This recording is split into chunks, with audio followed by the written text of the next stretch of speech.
Hello guys, kung nagmamadali kayo o kaya wala kayong masakyan doon sa main port ng Masbate papuntang Ticao Island, so dito po ang sakayan papuntang Lagonde. And then from Lagonde to San Jacinto and San Jacinto to Bulan. Ito po yung tinatawag nilang backdoor. So maliliit lang na bangka ang bumibiyahe dito at good for 6 person lang at aalis na po yung bangka. O kaya ay pwede nyong arkilahin yung mga bangka for island hopping.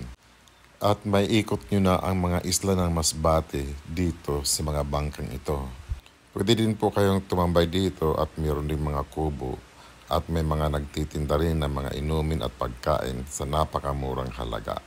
Kaya guys, if you want something new at gusto nyong mag-relax, dito po kayo pumunta sa lugar na ito. At the same time, pwede kayong mag-island hopping.